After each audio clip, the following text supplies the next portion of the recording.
Greetings and welcome to Ancient DOS Games. I am obviously not the normal resident Ancient DOS game reviewer guy. I am the, I suppose, abnormal, non-resident, and possibly nomadic, lazy game reviewer person. Freakin' D or Clint or whatever you want to call me.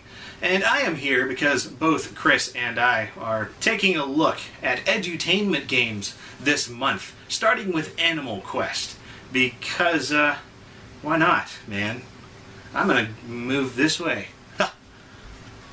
Well, that was an entirely pointless segue, but it made me feel better, and I am happier because of it. As I was saying, we both are looking at edutainment titles this month of April. And the first one is Animal Quest, because we both played it as a kid. Not the same kid, identically, or anything. That would be very strange. No, separate kids in completely different points in space and time. But kids nonetheless. So, yeah, we're taking a look at this right here. It's very surreal, now that I think about it. Ooh, I can't wait. When we're done here, you might want to take a look at other videos that are similar to this, but absolutely not at all, because I don't know what I'm doing, at lazygamereviews.com. Whatever, pointless plugging aside, let's go ahead and take a look at Animal Quest. So, if you haven't gathered by now, today's Ancient DOS game is Animal Quest. Released by Alive Software in 1996, it is a game where you take control of various creatures of the forest, ocean, jungle, and young lion varieties in an attempt to eat stuff while not getting eaten yourself. It's meant to teach kids about the food chain, but honestly it really comes down to getting a high score and then doing it all over again to see if you can get an even higher high score. Now, Chris told me I should bring up the game stats about now, but I keep forgetting which button. That's freaking cool. And if I push it again, ooh. Stats on, stats off. Stats on, off. Power. What? Crap. Hey Clint, finish printing off those notes you gave me and... Dude, what the hell did you do to my game stats? Hey, yeah. Don't worry about it, man. I got this. I'll fix this in just a minute. You'd better.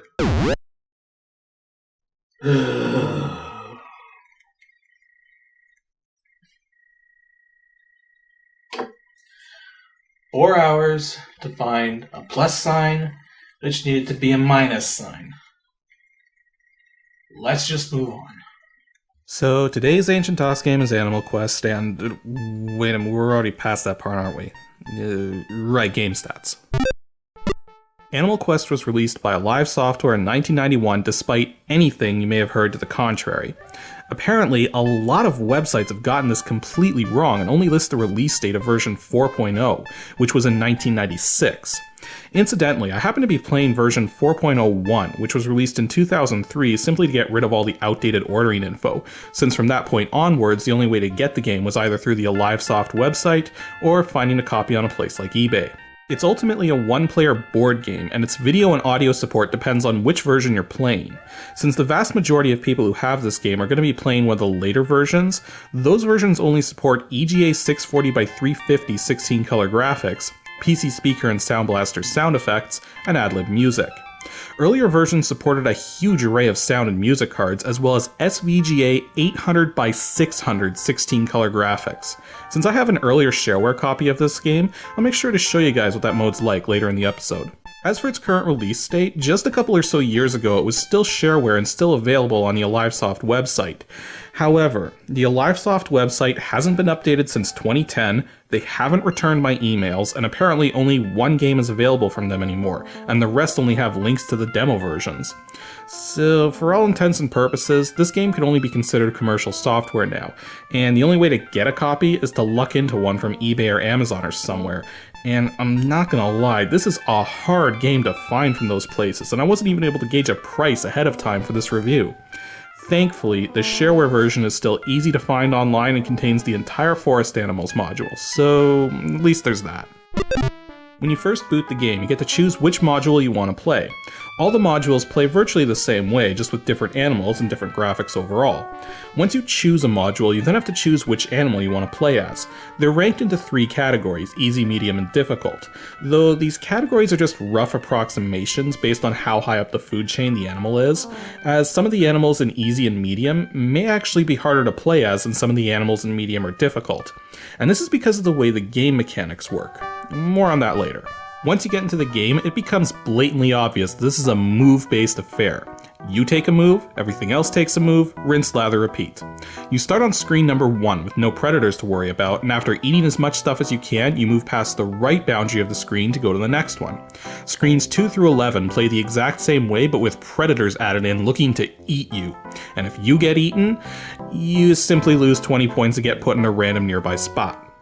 Yet there's no way to die in this game, but considering how devastating getting eaten can be to your score, you might as well just click on the lightning bolt and start again. Screen 12 is the final screen where you'll get to eat a few more things, go home to your family, and see if you beat the high score or not. Then you just pick another animal and do it all again. Obviously, the game is a lot more intricate than that. At the bottom of the screen you have a row of 6 buttons. The question mark brings up the help pages, the music notes turn both the music and sound on and off, meaning to just turn one of them off you have to do it from the setup program, and the fence button lets you turn the grid overlay on and off. The game looks better without the grid, but having the grid in place can make it easier to gauge how far you have to move to get anywhere. But then there's the chain link button and the magnifying button. When you click on either of these, your cursor changes, then you can click on virtually anything on the game board to get more information. With the chain link, you can view exactly where in the food chain a particular plant or animal is, seeing both what kinds of plants and animals it can eat, as well as what kinds of animals will try to eat it. Knowing these details can really help you plan your moves so you can get access to as much food as possible. For instance, if you're faced with 2 predators that will try to eat you, but one of those predators happens to also prey on the other one, you can lure them near each other and then with a little luck get them to chase each other, giving you the opportunity to go after food more safely than before. And eating as much food as you can is essential to survival in this game, because once you hit 49 points, you gain the ability to move diagonally. And once you have diagonal movement, the game becomes considerably easier, though you still have to be careful. If you get eaten and drop below 49 points, you'll lose this ability. Since nothing else in the game will be able to move diagonally, you can easily escape predators by diagonally moving past solid objects or through diagonal gaps that are otherwise blocked both horizontally and vertically. As for the magnifying glass, you can use it to look up some brief information about a particular animal or plant, or you can even just click on the trees of the landscape to get information about... what the hell? Red text? Let's see. It says, as a matter of fact, many of the jungle animals of Animal Quest will be extinct within the next 10 years. The zoo and circus will be their only home. Oh, really? Let's just see how factual that statement turned out to be. Now, it's actually been twice that long since this game came out, so I'm going to bet at least one of these animals is at the very least extinct in the wild. So, let's get a ticker going in the corner. There we go. Now, let's go through every single one of these jungle animals in order and see what their current IUCN Red List status is. First up is the spotted hyena, which is listed as least concern. Next is the cheetah, which is listed as vulnerable. Next is the leopard, which is listed as near threatened. Next is the African elephant, which is listed as vulnerable. Next is the lion, which is also listed as vulnerable. Next is the silverback gorilla, which is actually just another term for an adult male gorilla, so whatever. Some gorillas are listed as critically endangered, some just as endangered, but either way, not extinct. Next is the African buffalo, which is listed as least concern. Next is the warthog, which is also listed as least concern. Next is the black rhinoceros, which is listed as critically endangered, but again, not extinct. Next is the gazelle. The game doesn't tell us what kind of gazelle. And it's kind of important since some gazelles are indeed extinct, but looking up information on the ones that have gone extinct, they were all declared that way before this game was created. And from what I can tell, the most notable kind of gazelle in Africa is the Thompson's gazelle, which is only listed as near threatened. Next is the chimpanzee, which is listed as endangered. Next is the zebra, which is listed as least concern. Next is the wild duck, which is also listed as least concern, and I'd be really surprised if it wasn't. And last we have the aardvark, which is listed as least concern. Mental note, guys, don't make statements about the future if you can't be 100% certain about them. Though, let's be honest here, a lot of the times when we hear environmental messages about bad things happening, we're usually being told the worst case scenario, and there are lots of people out there working to ensure that those worst case scenarios don't happen. It's kind of a paradox when you think about it, since in order to rally people to environmental causes, they're told what the worst outcome could be. But by taking steps to prevent that outcome, their original statement is ultimately proved to be false, and they lose credibility as a result. Yeah, what a wonderful world we live in. Anyways, back to Animal Quest. Now, there's a number of interesting things I've noticed about this game over the years, so let's dive into them. Firstly, you will never see two of the same animal or plant on any single screen in this game. This means that if you're playing as an animal that only has two predators, you only ever face two predators at a time, even when you end up on screens which should have three of them. This also holds true for what you can eat. One of the hardest animals to play as in this game is the frog in the Forest Animals module, because the frog can only eat grasshoppers and spiders, both of which are only worth 2 points. Which means it's physically impossible to get diagonal movement with the frog. Not to mention it has 6 different predators going after it. There's also a few animals such as the black bear, eagle ray, and lion who have no predators at all, so getting a high score with them really comes down to luck, hoping that you get the best food possible and that nothing else eats what you intend to eat. Incidentally, you can get some ridiculously high scores with the lion, in excess of 300 points or more, since all of the lion's prey are animals, but none of those animals eat each other. In fact, they're all herbivores, insectivores, or both. One thing that's curious about the Ocean Animals module is that when you get to screen 6, it always has just a single narrow opening at the right side, and there's no food for you to eat anywhere, just a couple of predators getting in the way. Also, speaking of dealing with predators, one massive tip I have is that if you end up in a situation where you're sort of at a standoff with a predator, just keep moving back and forth. The AI randomly chooses which direction to move a predator in if either works, plus there's also a chance that the predator won't move, giving you a distinct advantage and a chance to get away from it. You can also click on yourself to pass one turn of movement in case you want to goad a predator into chasing you. Another tip I have is that predators can't move through animals or plants that they can't eat, and thus effectively get blocked by them. This can actually make some of the herbivores you can play as a little easier, since their food ends up blocking most of the predators that'll be after them, giving you some control over the situation. One final tip I have is that you can actually go back to previous screens, and everything will be in the same state that you left it in.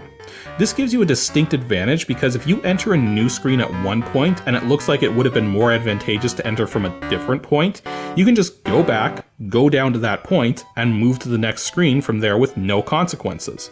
You can even use this trick to get away from predators by leaving them at the top of the screen while you re-enter from the bottom, or vice versa. Now, before we move on to the older shareware version I have, just to take a look at the differences, we need to talk about the Young Lion module. Now, when this game first came out, there were only 3 modules, Forest, Ocean, and Jungle. Then came The Lion King, straight out of Disney, and due to that movie's extreme popularity, the guys at Alive decided to cash in and rapidly put together an additional module for this game, where all you do is take control of a young lion cub trying to get all the meat before a bunch of Technicolor hyenas do. Ugh, where do I even start? Well, this module was clearly put together extraordinarily fast and with no attention to detail. First of all, the young lions look like garbage. I mean, seriously, does that look like a lion cub to you? Hell, does it even look like anything? And look at what they did with the hyenas. They just took the original hyena sprite, enlarged it, and did a bunch of palette swaps. Heck, they didn't even re-dither it, resulting in the dither itself being enlarged. That's how lazy this module is. But if it plays well, that's what ultimately matters, right? Well, no, this module does not play well. At all. It's like every piece of meat you can eat can also be eaten by the hyenas. So when you play on the difficult mode, not only can you be chased by 4 hyenas at once, but they eat all of the meat on the screen before you've even made a handful of moves. And with the limited screen space and random board layouts, it's virtually impossible to get to the last screen on difficult skill with any points whatsoever. So yeah, the Young Lion module is a total waste. The rest of the game is good though, so really just ignore the Young Lion module, pretend it doesn't exist, and you'll be a lot happier. As promised though, here's what version 1.5 looks like at 800 by 600 resolution. Yeah, quite the difference, huh? Not only are the graphics more colorful overall due to different palette choices, but the 800 by 600 mode is specially made so that you can keep food chain data or other screens open at the bottom while continuing to play on the top screen. And this is extremely helpful for someone like myself who has a terrible short-term memory because I don't have to constantly switch between the gameplay and a food chain screen to know if one of my predators is going to eat another one or whatever. Not to mention the status bar is larger and much more colorful. One other interesting thing too is that this version of the game is actually intrinsically more difficult because you need 60 points to move diagonally, 11 more than in version 4.0. I really like this version of the game better, but alas, the only registered version I have is 4.01, not 1.5, so oh well, maybe someday I'll chance across a registered copy of 1.5. That'd be awesome. But yeah, that's Animal Quest. It started life as a pretty fun game, but I think the developers really lost track of what made their game fun, and ended up making too many unnecessary changes and additions to try and make it even better, but just ended up making it even worse. And even though the registered version is hard to get, the shareware version is still a full third of the original game, easy to find online, and worth a try if you like these kinds of games. As for DOSBox settings, just set cycles to max and you're good to go. Since the game runs at 640 by 350 resolution, you can even try the DOSBox widescreen trick with aspect correction turned off, as the game looks pretty good at widescreen aspect ratio. Anyways, that's all for today's episode of Ancient DOS Games. Next week on episode 82, we're going to take a look at a collection of mini-games named after a really big number. And if you know what that is, then send your guess to ADG@pixelships.com and tune in next Saturday as Edutainment Month continues.